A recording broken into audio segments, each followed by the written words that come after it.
ନମସ୍କାର ଦର୍ଶକ ବନ୍ଧୁ, ଆପଣମାନେ ଦେଖୁଥିବା ତୋରି ପାଇଁ ତୋ ପାଇଁ ଧାରାବାହିକରେ ଆଜି ନିଶା କିନ୍ତୁ ସେ ପାଣି ଢାଳି ଦେଇଛି ମୂର୍ତ୍ତିରେ ଏବଂ ଭଗବାନ ଗଣେଶଙ୍କୁ କ୍ଷମା ମାଗିଛି। କହୁଛି ଶତ୍ରୁଙ୍କୁ ହରାଇବା ପାଇଁ ଗଣେଶ ତୁମର ଗଣପତି ବାବା ତୁମର ସାହାଯ୍ୟ ମୁଁ ନେଉଛି, ଏମିତି ସେ କହିବ।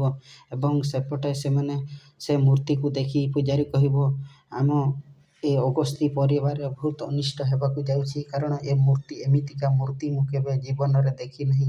ଏବଂ ସେପଟେ ସମସ୍ତେ ମୂର୍ତ୍ତି ଦେଖି ଆଶ୍ଚର୍ଯ୍ୟ ହେଇଯିବେ ଏବଂ ସେ ନିଶା ବି ତାର ଚାଲ ଚଲିବ ଏବଂ କହିବ ଯେ ଅଗସ୍ତି ପରିବାରକୁ ବିନାଶ କରିବା ପାଇଁ ସେ ଚାହୁଁଥିବ। ଏବଂ ସେପଟେ ସେ ମୂର୍ତ୍ତିରେ ପାଣି ଢାଳି ଦେଉଥିବ ଏବଂ ସେପଟେ ସେମାନେ ସେ କାଦୁଆ ଫିଙ୍ଗି ହେଉଥିବେ ଏବଂ ସେତିକି ବେଳେ ସେ ନିଶା କହିବ ସେପଟେ ଲଡ଼ୁ ବନାଉଥିବ ଏବଂ ଲଡ଼ୁ ବନେଇବା ତାକୁ ଆସୁନି ଏବଂ ସେ ଅନଲାଇନରେ ଅର୍ଡ଼ର କରିଦେବ ଲଡ଼ୁ ଏବଂ ସେହି ଲଡ଼ୁରେ ସେ ଭଗବାନ ଗଣେଶଙ୍କୁ ପୂଜା କରିବ ଏବଂ ସେପଟେ ସେମାନେ କାଦୁଆ ଫିଙ୍ଗାରେ ତାଙ୍କର ମଜାମସ୍ତି କରୁଥିବେ ଏବଂ ହଠାତ୍ କିନା ସେ ଲଡ଼ୁ ପାର୍ସଲଟି ପହଞ୍ଚିଯିବ ଏବଂ କହିବ ଏସବୁ କିଏ ମଗେଇଛି। ଏବଂ ସେତିକି ବେଳେ ସେ ମାଧବୀ କହିବ ଯେ ଏସବୁ ଚିକି କରିଛି, ଏହା ଚିକିର ହିଁ କାମ।